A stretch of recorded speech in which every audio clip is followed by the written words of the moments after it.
Bonjour chers camarades boursicotteurs, j'espère que vous allez bien. Plusieurs investisseurs sont présentement assis sur des tonnes de liquidités, que ce soit parce qu'ils attendent des cours plus bas sur les marchés boursiers ou parce qu'ils veulent avoir un bon coussin en prévision de la récession qui s'en vient.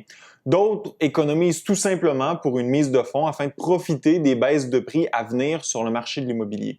Peu importe la raison, la réalité est que nous sommes plusieurs à avoir un bon montant de liquidité de côté. Eh bien, camarades, une chose est certaine, Cash is back. Dans cette vidéo, je vous explique comment on peut tirer le meilleur de nos liquidités en attendant de les mettre à profit. Avant de commencer, si vous voulez soutenir mon travail, la meilleure façon de le faire, c'est de vous abonner à ma chaîne pour 4,99 par mois. Ça vous permet aussi de participer au direct ou de les réécouter et vos commentaires sont mis en évidence, ce qui me permet d'y réagir en priorité. Le prochain direct est comme à l'habitude demain en fin d'après-midi. Vous vous rappelez probablement la fameuse citation de Ray Dalio au Forum économique mondial de Davos en 2020. Cash is trash. J'avais d'ailleurs fait une vidéo sur le sujet pour expliquer les propos de Dalio. Essentiellement, à l'ère des taux d'intérêt au plancher, de l'assouplissement quantitatif et de la monétisation des déficits gouvernementaux, Dalio jugeait que le maintien de liquidité était mal avisé et que le pouvoir d'achat de ces sommes mises de côté ne faisait que s'éroder.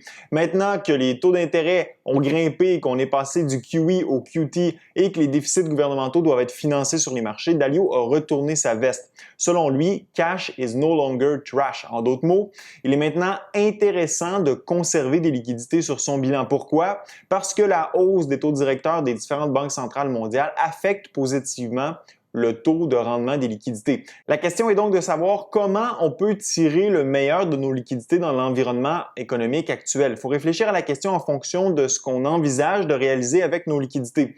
C'est pour cette raison que pour ma part, j'ai divisé la gestion de mes liquidités en deux blocs. Le premier regroupe le cash que je vais allouer à un projet d'investissement à l'extérieur des marchés boursiers. Par exemple, ça pourrait être l'achat d'une maison, d'un plex, d'un chalet, d'un terrain, le démarrage d'une entreprise, l'achat d'une voiture ou simplement la mise en place d'un fonds d'urgence en prévision de la récession à venir. Le deuxième bloc de gestion de mes liquidités est destiné à être investi en bourse. Ces liquidités se trouvent donc dans un compte de courtage en ligne. Ce qui est important de garder à l'esprit lorsqu'on gère nos liquidités, c'est de se rappeler que ce sont des liquidités. Ce que je veux dire, c'est que ces sommes doivent rester liquides, donc être facilement accessibles et aussi préserver leur pouvoir d'achat à court terme, ce qui veut dire qu'on doit minimiser au maximum le risque de perte à leur égard. Pour ce qui est de l'aspect liquide, on veut absolument éviter de geler nos liquidités dans un véhicule d'investissement trop longtemps parce que si on en a besoin, on veut y avoir accès immédiatement. C'est d'ailleurs la raison pourquoi on détient des liquidités. On veut aussi éviter de les placer à risque parce que si on en a besoin à court terme, on veut pouvoir les utiliser en entier sans avoir encouru des pertes, ce qui vient diminuer notre pouvoir d'achat.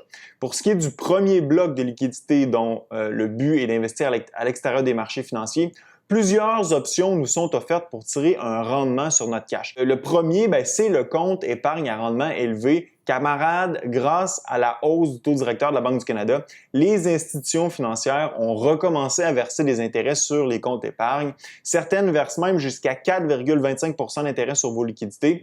Divers produits sont offerts par plusieurs institutions financières différentes et je vous laisse le plaisir de les explorer. Une chose à retenir, c'est que plusieurs de ces comptes d'épargne à intérêt élevé offre une prime à l'ouverture qui expire après quelques mois. Par exemple, dans le cas que je viens de vous présenter, le 4,25 devient 2 après 4 mois.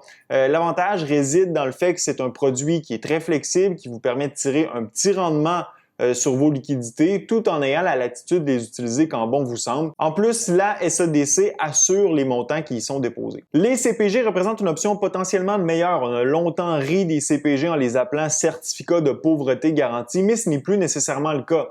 Le danger avec les CPG, par contre, c'est que la plupart des produits offerts par les institutions financières gèlent votre capital pendant une période de temps déterminée, allant souvent de 1 à 5 ans. C'est un peu contre-productif d'avoir des liquidités illiquides. Toutefois, si vous économisez pour une maison où vous pensez acheter seulement dans 12 ou 18 mois, ça peut être une bonne option. Par exemple, Desjardins offre un rendement de 4,5 pour les CPG à terme de 18 mois. Ce qui est bien avec les CPG, c'est que votre capital et les intérêts sont garantis. Si on veut garder la flexibilité que nous offrent nos liquidités, certains types de CPG permettent de retirer les fonds en tout temps. Le X, c'est que cette flexibilité a un coût et les rendements sont plus faibles sur ce type de CPG, sont généralement de 1 à 1,5 %. Une autre option pour les liquidités conservées hors marché financier, Épargne Placement Québec, et c'est même pas une blague. Les obligations d'Épargne Placement Québec ont un rendement de 3,75 % qui est révisé annuellement en fonction du marché. La beauté de la chose, c'est que les sommes peuvent être retirées en tout temps et ce, sans pénalité. Les intérêts sont aussi calculés quotidiennement, ce qui fait qu'ils vous sont payés peu importe le moment où vous décidez de retirer les sommes. Comme pour les CPG avec les obligations d'Épargne Placement Québec, votre capital et les intérêts sont garantis. Cependant, il faut faire vite parce que la fenêtre d'opportunité pour ce type d'investissement n'est pas ouverte à l'année et celle-ci se referme bientôt. Finalement, si vos liquidités sont dans votre compte de courtage, mais que vous n'êtes pas prêt à les investir, une option à étudier serait celle des Money Market Funds. Il s'agit de fonds d'investissement qui détiennent de la dette liquide, peu risquée et d'une maturité très courte, soit moins d'1 an. Du fait de ces attributs, les Money Market Funds sont considérés comme des équivalents de trésorerie, sont composés d'obligations gouvernementales, de CPG ou de papiers commerciaux, ce qui fait que les Money Market Funds paient des intérêts sous la forme de dividendes versés mensuellement. Étant donné qu'ils sont considérés comme des équivalents de trésorerie, le prix auquel se transigent ces fonds varie très peu. Ils sont donc conçus pour que le capital de l'investissement soit préservé dans le temps. Par contre, l'intérêt payé est faible, le capital et l'intérêt ne sont pas garantis et la SADC ne couvre pas ce type d'investissement. Un exemple de Money Market Fund canadien serait CMR. La dette détenue est principalement émise par les gouvernements provinciaux et le gouvernement fédéral. Elle est considérée donc très peu risquée. La maturité maximale est de 90 jours et le rendement actuel annualisé est de 2,66 %. Quant au prix, celui-ci se maintient généralement à 50 $ au tout près, mais il faut reconnaître que la volatilité des marchés au cours des dernières semaines ont fait grimper le prix de CMR, probablement en raison de la forte demande pour les liquidités sur le marché.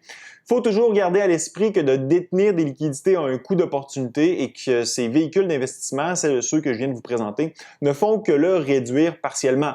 Avec l'inflation qui fait toujours rage, le rendement de ces divers produits ne suffit pas à compenser la perte de pouvoir d'achat qu'elle cause. Cependant, pour tous ceux qui ont des liquidités et qui comptent les investir en bourse, c'est probablement votre meilleur investissement depuis le début de l'année. Comparé au S&P, vos liquidités ont acquis un pouvoir d'achat supplémentaire d'un peu plus de 20 % depuis le début de l'année. En terminant, je vous invite à faire vos devoirs avant de vous lancer dans n'importe quel des produits financiers présentés aujourd'hui. Rappelez-vous que le risque zéro n'existe pas. Laissez-moi savoir dans la zone commentaire ce que vous faites avec vos liquidités. Ça fut un plaisir d'être avec vous. À la prochaine.